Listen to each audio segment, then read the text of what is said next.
Hello and welcome back to another episode of Disney Mirrorverse. Today we have another tier list. In the future I want to do some other videos for the game Mirrorverse, not only the tier list. I'm not sure what will be the next topic I will try to answer in my videos. Maybe just put some comments down below and tell me what you want to see about the game. Some special character overview or something like that. Just write some comments. But without further ado, let's get into it.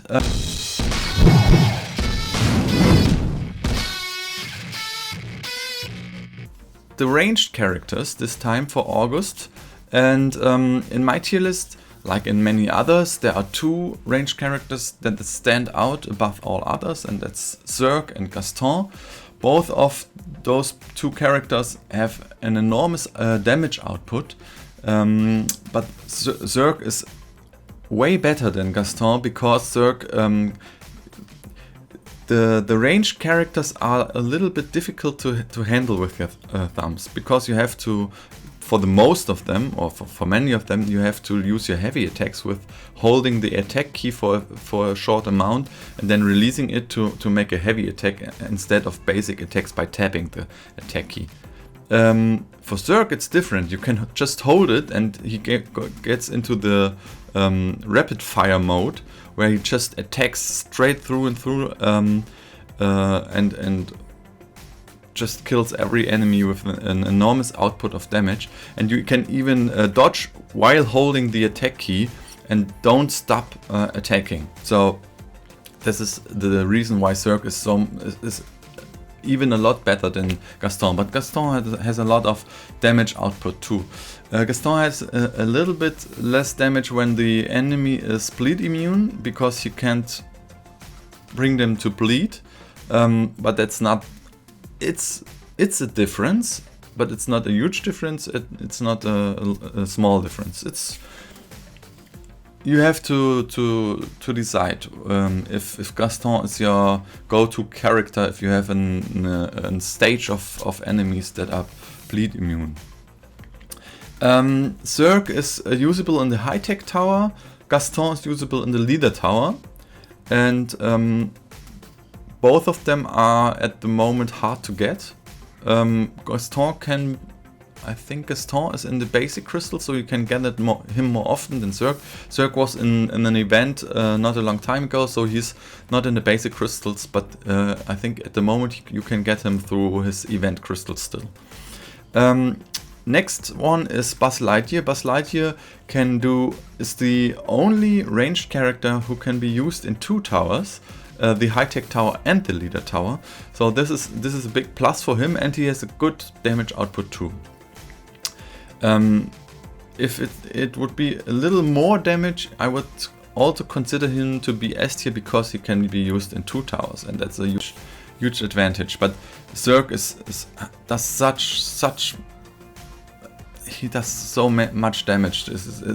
I have him at 5-star level 60, and the damage outputs is just enormous. Next one is Tron. For Tron, I think the main problem is that he was in an event 2 and is not in the basic crystals at the moment, so you can't get him. For this reason, I have put him at a bit lower than he would be if you could use him or you could get him from the basic crystals. The next one, Maleficent, would be a little bit of a surprise for somebody that I ranked her at A tier, but there's a simple reason. First, you need her in Act 7, Stage A1. And if you want to beat this stage in expert mode, you need to have her at least at 4-star rank, or 4-star level 50, I would think. I don't know exactly, you have to try, but you need her pretty high. And the second reason is, if you want to rank your character over rank 6, so the rank where you need certain requirements to get the character from level 60 to 61. You have to rank up every 10 levels. You need 2 other ranged characters level 40.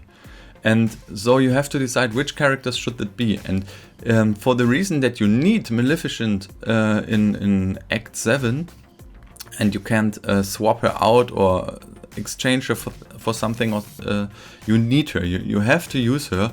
I would recommend leveling and ranking up Maleficent to level 40 because the said reasons. Okay, this is and her damage output, especially on multiple characters at the same time, is not bad at all. So I think she's a bit underrated is not the right word, but she's not considered enough for the reasons I said. Rank B, the B tier stage. I wouldn't say that these 4 characters are in this order. They are just all 4 of them B tier for their own reasons. If you do it like me and you farm Donald Duck through your Laurel currency, you would automatically get a lot of Goofies. So you have Goofy at a pretty high star level pretty soon. And therefore you could use him as your 3rd character to level 40, for example, and still have a good damage dealer. And Goofy is not bad against characters with a lot of shielding. The little blue bar above your HP, if you can shield up, armor up your characters depending on your defense stat. The armor is stronger, and Goofy can pretty easily destroy the armor or get rid of it. And the C tier are 3 characters that are pretty useless. Tinkerbell can't be used in any tower, so she's not that usable. Hades is usable in the leader tower, but for the leader tower you have Gaston, you have Maleficent, you have Captain Buzz Lightyear, so 3 other characters that have a much more higher damage output and are much more useful.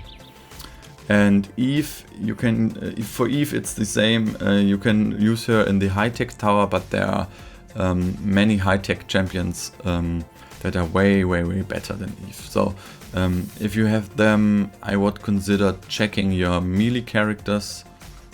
Let's say you have Tinkerbell at 5 star, pulled her at 5 star, and none other ranged character at even 4 star, then I still would recommend you to check your melee characters. If you have a 4 or 5 star melee character, that would be a much better choice for you than to use Eve, or to use your resources on Eve.